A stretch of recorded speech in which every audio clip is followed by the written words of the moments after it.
Hi everyone! Thank you for checking out my channel. Thank you for clicking on this video. This video is part of a series of videos I'm posting to try to help people out when it comes to aptitude tests like the civil service exam. We have the law aptitude exam, and all the other tests like OPCAT and LAE and LET. So if you are taking the licensure exam for teachers, this can also be helpful for you. This is part of my series on algebra, especially the series on polynomials. So for that particular series, there are already 2 videos na nakapost na. We have yung exponents and yung addition and subtraction of polynomials. If you haven't seen those yet, you can click right here. I suggest that you watch them first before continuing in this video kasi ito ay part 3 na. Part 3 because we are going to talk about multiplication of polynomials. Okay, so medyo lengthy yung discussion but I know you can understand this. Lalo na kung may time pa kayo before the actual exam. Mas maganda to study these things habang may oras pa kayo because you can still learn new concepts. And we are going to talk about that really soon. Now, if you have a copy of the workbook, this is the workbook. So workbook number 1, if meron kayong copy nito, what we're going to be discussing is on page 14. So polynomials. Page 14, dito tayo sa solve these with me. Sa baba, those are exercises so you can practice at home para mas develop yung skills ninyo. Okay, so I'm going to switch over to my PC so I can show you better. And hold on, alright? See you in a bit. Okay, let's talk about multiplying polynomials. So, when it comes to multiplying polynomials, there are a few things that you need to know. Pero you have to understand the concept natin when it comes to adding and subtracting polynomials, in which we say na yung first part, kunwari in this case, yung 4, is the first name or yung unang pangalan, given name, and this would be the last name ng isang tao. You have to consider that.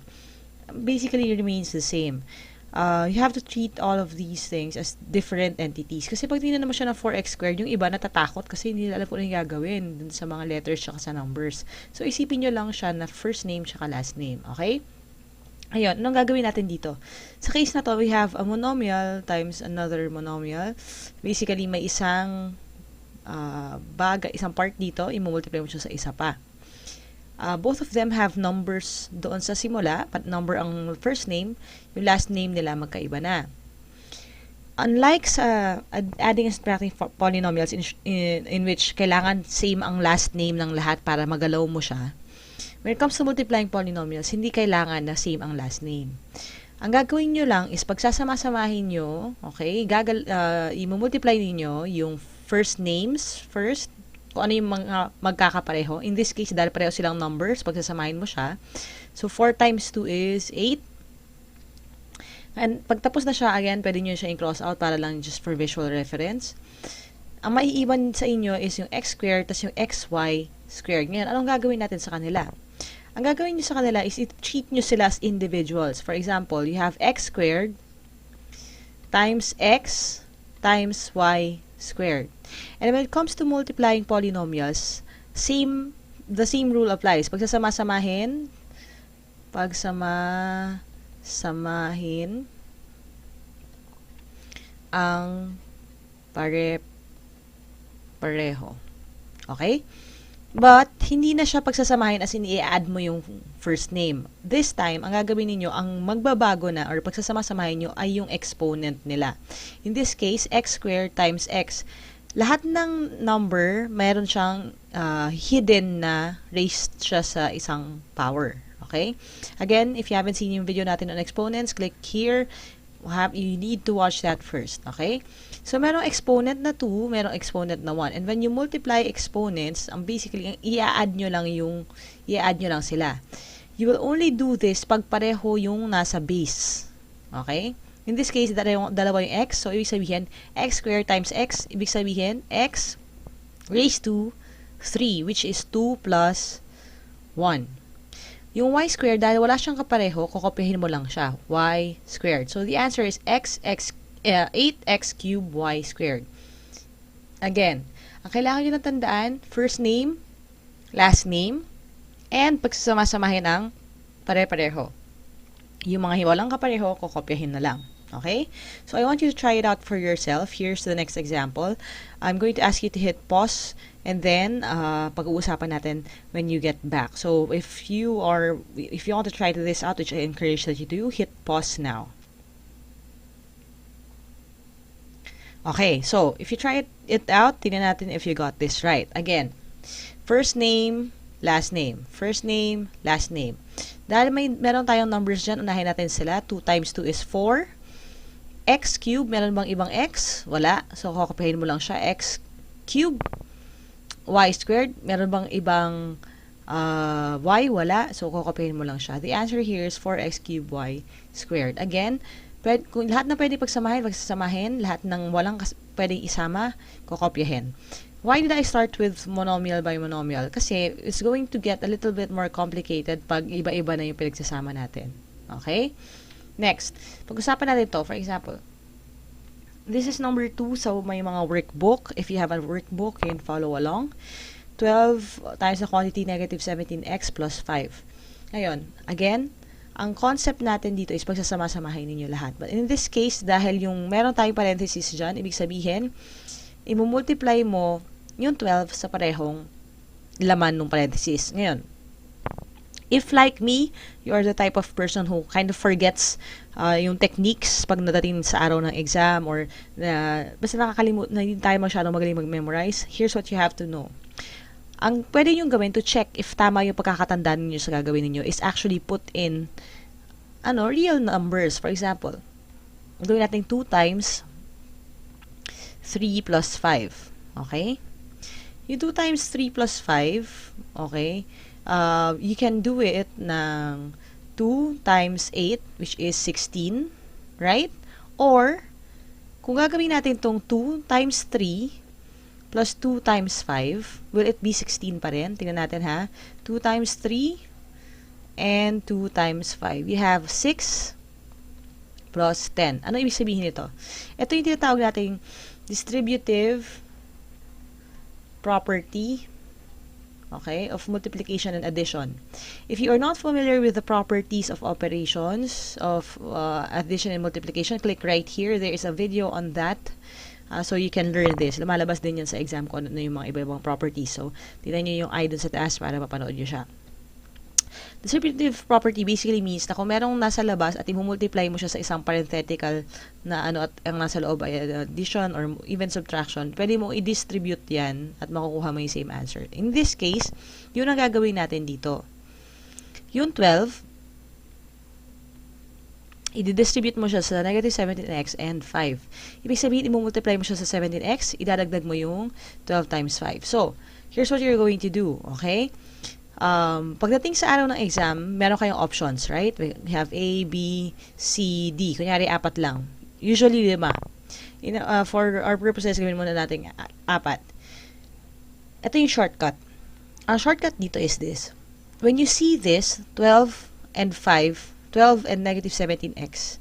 Ang tatanungin niyo sa sarili niyo is this, ano ang magandang unahin? Ano yung madali? Ano yung mas madali? 12 at negative 17 o yung 12 times 5? Doon na ako sa 12 times 5 kasi numbers lang yun 12 times 5 lang. And again, yung rule natin sa yung shortcut natin sa times 5, instead of multiplying this na mag-carry-carry ka pa, gawin mo na lang na 12 divided by 2 is 6. Lagyan mo ng 0 sa dulo, tapos ka na. 60. So, ibig sabihin, yung last na part nito is 12 times 5, which is plus 60. Ngayon, pag nakuha nyo na to, which is the easiest part ng equation, the next thing that you're going to do is to look here sa options mo. Alin lang sa options mo ang may plus 60? If ito ay negative, if ito ay ibang number, if ito ay ganyan, automatic, A na yung sagot mo. Okay? Kasi siya lang yung may plus 60. Yan ang dahilan kung bakit makakapag-save kayo ng time pagdating sa actual exam. If you know this technique, actually, when it comes to these type of questions, mas madali na yan kasi bihira naman na lahat yan ay plus 60. Ngayon, if you are taking a harder exam, like for example, the Law Aptitude exam or the UPCAT, kung mas challenging yung exam na i-take nyo kaysa sa civil service exam, then you may have to move on to the next. Kasi, baka mamaya ang ending plus 60 lahat. Pero sa civil service exam, it's sa experience ko, hindi yun nangyari. Kaya mabilis ako natapos. Okay? So, it's very important for you to know this technique. Ngayon, if for example, lae ang tinitake ninyo, dalawa ang plus 60, A at B. Anong gagawin mo next? Punta ka na doon sa isa. Wala na tayong magagawa dyan. The quickest way pa rin, there is a quicker way pa rin, which is look at this. Ang 12 ay positive, right? Ito, negative 17. So, ibig sabihin, kung i-multiply mo sila, positive times negative, dahil magkaiba sila ng sign, magiging negative. So, balik ka uli sa options mo. Kung ito ay negative, ito ay positive, then A na agad ang sagot ninyo. Okay? Pero for our purpose ngayon, ang gagawin natin i-solve natin siya throughout para lang makita ninyo. So, you have 12 times negative 17x. Okay? So, 12 times 17. Okay, pwede nyong i-solve ng ganyan. Or, like what I do, yung tinuro ko na sa inyo before, yung shortcut natin, you have times 10, tsaka times 2 na lang, tapos i-add mo na lang. So, you have 17 times 10, which is 170. Tapos, dalawang 17, which is 34. The answer is 204. Okay? So, 204 siya, dahil magkaiba sila ng sign, negative yon. So, negative 204.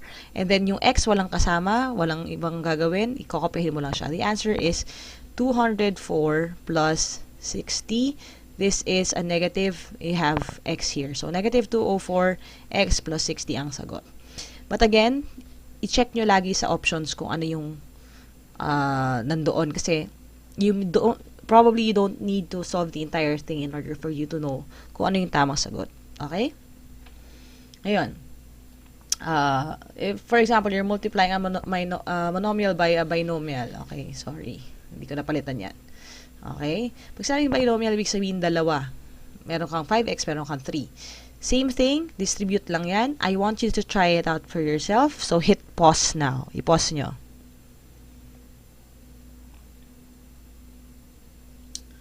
Alright, so again, this is number 3 sa workbook ninyo. You can follow along. Let's see if you got this right. I-distribute natin siya. So again, kung meron kang options, you start out with the one sa dulo. 8 plus 3 is 24. 8, 16, 24. So, meron kang plus 24. Look at the options agad. Kung isa lang ang mayroong plus 24, shadean nyo na. Kung meron pang iba, balik tayo do sa unang term. So, you have 8 times 5x. Yung 8 tsaka 5, pagsasamahin natin sila dahil pareho silang number. You have 8 times 5, which is 40. Yung x wala siyang ibang kasama, so 40x. The answer is 40x plus 24. See how painless it is? Diba? Hindi siya nakaka-tense, hindi siya nakakatakot masyado. The key here is practice. So if you have a copy of the workbook, make sure that you practice solving the questions na nasa ilalim. Okay? Now, itaas natin na konting yung level. Multiply a monomial by a trinomial. Ibig sabihin, tatlo na yung terms. Anong gagawin ninyo? Same thing lang din. If na-master ninyo yung unang concept, that's basically what you're going to do. Kaya lang tatlo sila. So, tatlo yung pagdidistributan mo. Again, kung babalik tayo sa options na concept natin, you start out with the one sa pinakadulo kasi mas madali yun. So, you have 4p times negative 6. So, that is a negative agad. 6, 12, 18, 24. So, negative 24. And then, kopyahin mo lang yung p dahil wala namang ibang p. Ibig sabihin, ito yung dulong number niyan. Check mo uli sa options kung ano lang yung may negative 24p. Kung isa lang, shadean nyo na. Kung wala, kung kanyari, marami, lahat sila or dalawa sa kanila negative 24p, you move on to another part. Okay? At dahil magkakaiba sila lahat, you move on to the next. Pwedeng dito lang rin sa paatras kasi mas madali yun, walang squared. Iba kasi nakikita yung square, natatakot eh. So, dito ka muna. 4p times 2p. Yung 4 at saka 2, pagsasamahin mo siya, dahil pareho silang number, you have 8. 4 times 2 is 8. Dalawang p, dalawang p. Kung ilan yung p, yun yung number sa taas. So, again, punta ka uli sa options. Kung ano yung may plus 8p squared at minus 24p, shadean yun agad. Kung dalawa pa rin sila, balik ka uli doon sa una. You have 4p times 7p squared. So, 4 times 7 is 7, 14, 21, 28. 28. Tapos, you have isang p at dalawang p. So, you have p cubed. This is the answer. It's that simple. Okay? So, I want you to try it out for yourself then when you have the time. Alright, di pa tayo dito. Sa number 5, multiplying binomials by binomials. Ito yung medyo tricky. Okay? And I want you to fully understand this concept. Ang ibang teachers, they call it FOIL. Okay? First. This is first. Outside. Okay? Outside. Inside. And last. Ang ibig sabihin nun is this. First, so you have x times x.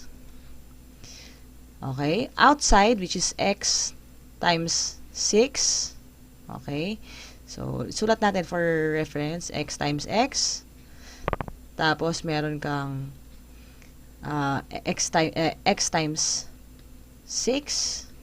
Kasi yun yung outside. Inside naman is 7 times x. And then, last is 7 times 6. Okay?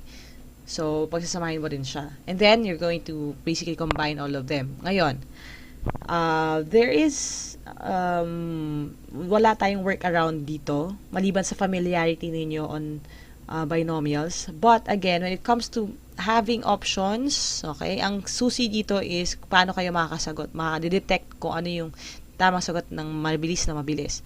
So, ang suggestion ko, instead of starting with first, okay, lagi inuutos ng teacher, and then moving on to outside, inside, ang suggestion ko sa inyo is always check the first and the last muna. Bakit? Sa mga ganitong klaseng tanong, lalo na kung magkakaiba na yung apelido at first name ng mga nandito sa loob ng parenthesis, hindi na magbabago yung first at hindi na magbabago yung last. Ang kadalasan na nagbabago ay yung nasa gitna. Tingnan natin to ha. Kung solve natin to lang traditional method, you have x times x, ito yung first, right? This is x squared. Itong nasa dulo is 7 times 6. So, you have 42. Positive 42 siya. Okay. Ngayon, yung nasa gitna, if you notice, this will change. Ito yung kadalasan nagbabago. Bakit? Kasi, you have 6x plus 7x. And dahil magkapareho sila ng apelido, pareho silang nagtatapos sa x, pwede mo pa silang pagsamahin, i-add mo pa siya uli. Magbabago siya. Pero regardless of what you do sa gitna, itong x squared at saka 42, same na yan. So, ano ibig sabihin nun? If you want to solve this really fast, what you could do would be start out with this, x squared. Kung kunyari, x squared, ito x cubed, ito x, automatic, a na rin ang shishida ninyo kasi yun yung compatible dun sa first na sinolve ninyo. Kung dalawa silang x squared, kunyari a and b x squared, titingnan ninyo kung ano yung may x squared at merong plus 42. Kung ito ay negative 42, automatic a na yung sagot. That is how kayo bibilis dun sa sagot. Kung gusto nyo i-long cut, okay lang din. So basically, x squared plus 6x plus 7x plus 42. So ang mangyayari dyan would be x squared plus 13x plus 42. Again, you can do it like this, solve nyo lahat, or balik-balik na lang kayo doon sa options para mahulaan ko rin tamang sagot. Okay? Now, I want you to try it out for yourself. I'm going to give you time so you can work on yung binomials ninyo. This time, walang options kasi I want you to understand pa rin yung FOIL technique natin. Okay? This has been kung ano yung ginagawa for a long time na, so I want you to master this. When it comes to math kasi, the reason, I just want to explain this really fast, no? The reason why I was able to develop yung mga shortcuts is because I already have a strong foundation doon sa long cut. Kaya ako siya napaikli kasi alam ko yung mahaba. Naintindihan ko siya, kaya alam ko siyang padaliin. So I also want you to understand yung theory, yung concept behind kung ano yung ginagawa natin. So I want you to practice on this. So hit pause now. Alright, so let's check if you got this right, alright? So again, first tayo, so you have 3x times 2x. So that is 6x to the cube. Bakit? Kasi you have 3 yung first, 2 yung first dito. Pagsasamahin mo sila, pareho silang number. At bibilangin mo kung ilan yung x. Dalawa dito, isa dito. So that is 6x cube. Okay, plus, kasi positive naman lahat. So you have outside, which is 3x squared, times 2. So you have, again, pagsasamahin mo yung numbers, you have 6x squared. Sa gitna, kasi inside ang kasunod, you have 9 times 2, which is 18. Tapos, kakopyahin mo yung x, wala siyang kasama. Okay. Tapos, 9 times 2 naman, kasi yun ang last, so you have 18 here. Pag tingnan mo, wala naman ng pare-pareho ng apelido dyan. You have x cubed, x squared, x, and 18. So, ibig sabihin, as is na yan. Pwede mo na yung isagot. Hanapin nyo na. So, again, if you're using the technique, all you need to start out with is this and this. Ngayon, in this case, hindi naman nagbago yung gitna. Pero hindi ba mas madali na lang to start out with the first and the last instead? So, anything na merong 6x cube at positive 18, kung wala nang ibang meron nun, shadean nyo na siya agad. Okay? Alright, thank you, and I hope you learned something new today. If you did, click thumbs up so that I know na nakakatulong itong mga ganitong klaseng videos sa inyo. I'll see you on my next video. There's going to be part 4 coming up really soon. Yung part 4 naman natin would be dividing polynomials. So again, if you haven't seen all of the other videos I already posted, you can click right here to see them all, and you can click right here dito sa logo na to to subscribe to this channel because there are more videos coming up leading up to the next civil service exam, and I hope mapanood nyo siya agad. So the best way for you to do that is to subscribe. See you on my next video, and if you haven't liked our Facebook page yet, you can go to www.facebook.com/teamlaika. All the details that you need are also down below, so you can join us. Alright? Bye guys! See you in my next video. Aja, kaya niyan. God bless you.